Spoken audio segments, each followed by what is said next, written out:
And we would like to say thank you for all the subscribers dun po sa aking channel. I am road to 700 YouTube subscribers. And for today's video, nais ko lang po kayong bigyan ng magandang panimula kasi po ang gagawin natin ngayon since sobrang bored daw ngayon sa bahay dahil sa tinatawag na heightened quarantine. Na kailangan nasa loob lang tayo ng mga bahay. So ang gagawin natin ngayon, meron po akong isang iniidolo na makeup guru. Ang kanya pong YouTube channel is si Miss Leti Sha, na magaling po siyang sa mga makeup tutorials niya. Sobrang galing kasi ang dami niya mga artista ginagaya through makeup. So ngayon, hindi po ako gagaya ng artista. Kumbaga, hindi po ako professional na makeup artist, pero gagayain ko po kung paano yung sunod-sunod niya na nilalagay sa mukha ng isang subject niya. Ngayon, meron po akong guest. Meron po siyang YouTube channel ng pangalan ni Billy Alexa. So, ang gagawin niyo po is subscribe niyo lang siya sa kanyang channel. And then, mapakita ko sa inyo kung paano po mag-makeup si Leti. So, yung sunod-sunod na may magbabago ba dun sa subject ko na yung So, if you are excited, I'm so excited too. Just spray siya sa mukha niya bago siya maglagay ng kung ano-ano. So, tayo, dahil wala tayong pang spray, gagawin natin, lalagyan muna natin siya ng moisturizer. Kasi sabi pag may moisturizer, mas makakapit ka. So,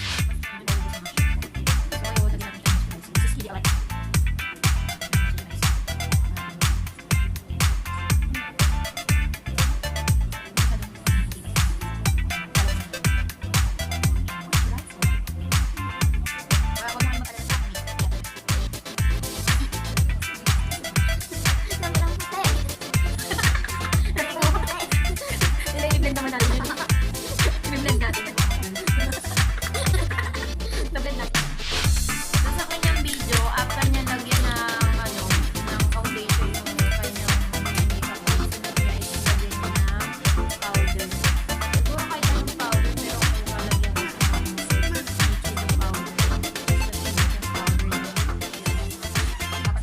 Bata pa siya. So, medyo konti lang yung concealer na lalagay natin. Dito sa under eye, saka sa upper eye.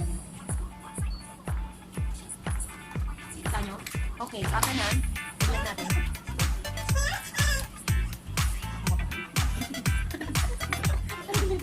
Oo, hindi natin batilan. Parang hindi ko pwede. Yung mga dapat i-conceal sa mukha ng makeup eye. Dahil lagyan niya na, makukontour na siya. This is contour powder from Advanced Shade Light Palette. Yan. Okay, i-contour natin siya. Salamat pala kung muna makukontour. Sabi na yung palette na mag-contour. Ngayon, kukuha tayo ng medyo brownish. Lalagyan natin dito. Hindi maliit naman yung mukha niya, kaya wala tayo blend sa pag-contour. Tapos add sa chin, dito sa under chin. Tapos sa mga ganito. Lalagyan natin yung para mas naman yung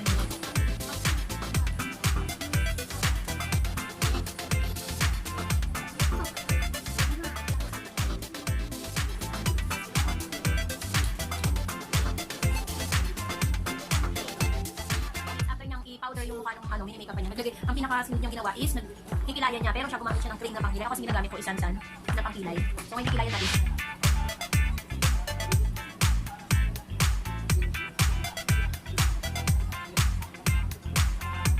So i-brush natin para mapigil natin. Yung pang-brush natin ng kilay. Kaya hindi na tayo makakala.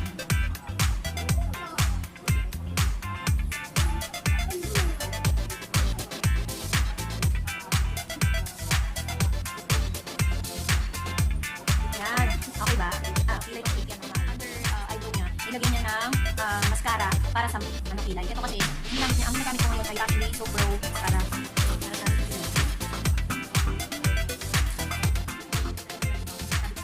Pagkakalagay ka ng baby lang, dark lang.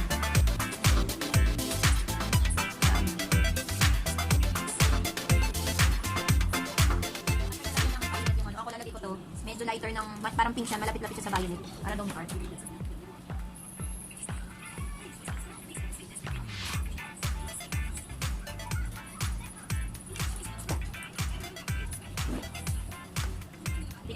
Yan. After nalagyan ng violet yung ako lalagay ko to, medyo lighter ng, parang pink siya, malapit-lapit siya sa violet. Para daw ni art.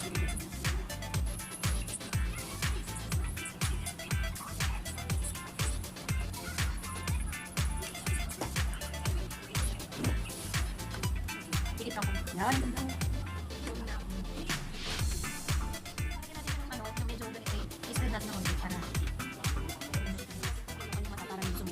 so, lagyan natin yung ulam.